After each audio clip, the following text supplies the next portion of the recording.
చేయి కుదురుగా ఉండడం లేదని మెదడుకి పని చెప్తే, అది మళ్ళీ తిరిగి చేతికి పని చెప్పేలాగా ఒక మంచి ఐడియా అయితే ఇచ్చేసింది. అదేంటంటే ఇది చిన్న పాపది మస్కిటోనే బెడ్. ఇప్పుడు తను అందులో సరిగ్గా పడుకోవడం లేదు. అందులోని ఇది వేస్ట్ చేయడం మనకు అస్సలు నచ్చడం లేదు. అందుకని ఈ ఐడియా వచ్చిందేమో మరి. కాకపోతే ఫస్ట్ ఓల్డ్ స్టాటస్‌తోని నేను ఇలా ట్రై చేశాను.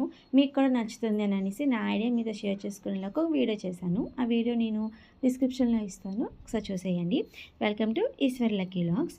సరే ఇప్పుడు ఈ బెడ్‌తో నేనేం చేశానో చూసేయండి. ఫస్ట్ ఈ బెడ్‌కి మనకి ఇలా నెట్ ఉండి జిప్ ఉంటుంది కదా! అదైతే కట్ చేసేసానండి.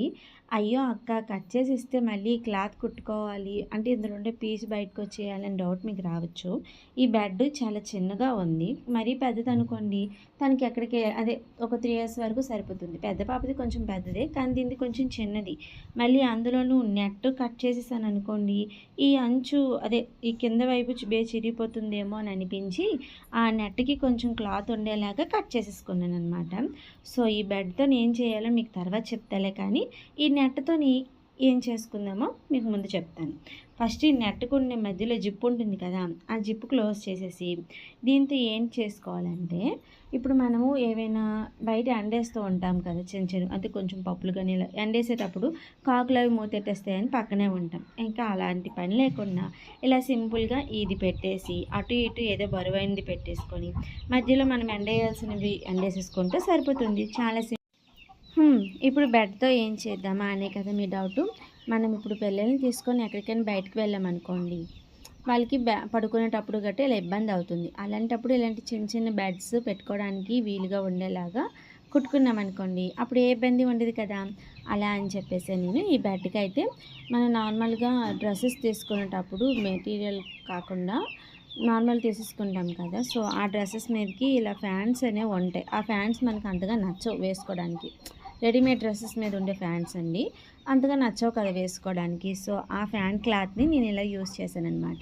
కొంచెం కలర్ కాంబినేషన్ బట్టి బాగా సెట్ అయింది కూడా ఇది. చూడడానికి చాలా బాగా అనిపించింది. అందుకే ఈ ఫ్యాన్ క్లాత్‌ని నాకు నచ్చిన అంటే నాకు ఎంతవరకు కావాలో అంతవరకు కట్ చేసేసుకున్నాను. పెద్దగా కట్ చేయాల్సిన అవసరం లేదు. జస్ట్ మనము అంచులా కుట్టుకుంటున్నాం కాబట్టి అక్కడ ఎంతవరకు సరిపోతుందంటే ఒక 3 ఇంచ్ లేదా 2 ఇంచెస్ ఇలా ఉంటే కట్ చేసుకుంటే సరిపోతుంది.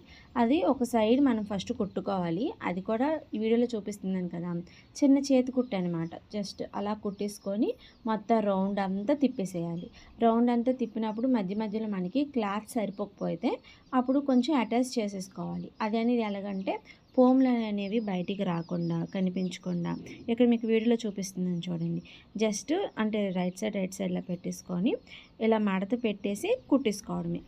అలా మడత పెట్టేసి ఇంకో క్లాత్ అటాచ్ చేసుకునేటప్పుడు కొంచెం 2, 3 కుట్లు కొంచెం గట్టిగా వేసేసుకోండి. ఎందుకంటే అక్కడ కొంచెం ఇది మిస్ అయినా చేసినా మళ్ళీ తొందరగా కుట్టు ఊడిపోయింది అనుకోండి మళ్ళీ అప్పుడు కుట్టుకోవాల్సి వస్తుంది. అందుకే అక్కడ కొంచెం గట్టిగా కుట్టేసేసేయండి. తర్వాత మళ్ళీ సేమ్ ముందు ఎలా మనం కుట్టుకున్నామో అలా కుట్టుకుంటూ వెళ్ళిపోతే అయిపోతుంది. మొత్తం ఇలా కుట్టేసుకున్న తర్వాత మళ్ళీ లాస్ట్‌కి వచ్చేటప్పుడు మనం 2 క్లాత్‌ని అటాచ్ చేయాల్సి ఉంటుంది. ఫస్ట్ మీకు చెప్పాను కదా! రెండింటిని ఇలా ఫోల్డ్ చేసుకొని కుట్టుకోండి అని. సో, అలానే కుట్టేసుకుంటే సరిపోతుంది. కొంచెం గట్టిగా ముడి వేసేసేయండి. ఇప్పుడు మొత్తం దారం కట్ చేసేసుకొని ఇలాగా రైట్ సైడ్ చూసారా? లోపల కుట్టు అనేది బయటికి కనిపించట్లేదు. అలాగే పోములు అనేవి బయటికి రాకుండా నీట్‌గా వచ్చేసింది కదా! ఇప్పుడు దీన్ని తిరగలేసేసి మరోవైపు ఉండేదానికి అటాచ్ చేసేసుకుంటూ కుట్టుకోవాలి. ఇప్పుడు కుట్టడం మాత్రం కొంచెం గట్టి కుట్టు వేసుకోవాలండి.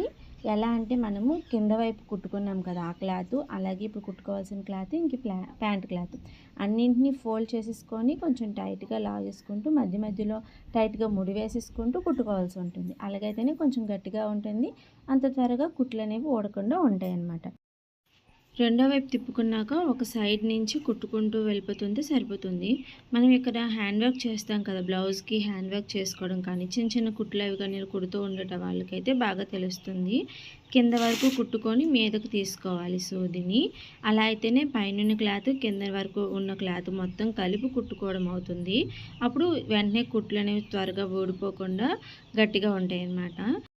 ఈ విధంగా బెడ్ మొత్తం కుట్టుకున్నట్లయితే తొందరగానే అయిపోతుంది. ఎక్కువ టైం అయితే పట్టదు. మనం పీస్ పెట్టేటప్పుడు ఒకటే లోపల వైపు ఉండేలాగా అలాగే పైన క్లాత్ కింద క్లాత్ చూసేసుకొని నీట్గా కుట్టుకోవాల్సి ఉంటుంది. చివరిగా వచ్చిన తర్వాత మనం ఇలాగా అటాచ్ చేసేసుకొని క్లాత్ కుట్టుకున్నాం కదా, దాని యొక్క పోగులు అవి బయటికి రాకుండా కుట్టుకోవాలి.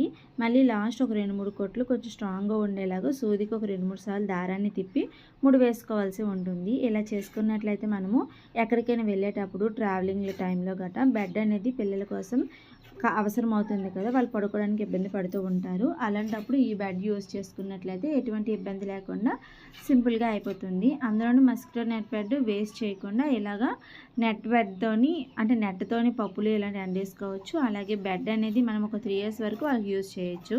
ఈ ఐడియా మీకు నచ్చిందని అనుకుంటున్నాను. అలాగే మీకు ఎవరికైనా తెలిసిన వాళ్ళకి యూజ్ అవుతుంది అని అనిపిస్తే వాళ్ళకి షేర్ చేయండి. వీడియో నచ్చితే లైక్ చేసి ఛానల్ని సబ్స్క్రైబ్ చేసుకోండి. Thanks for watching. Bye guys.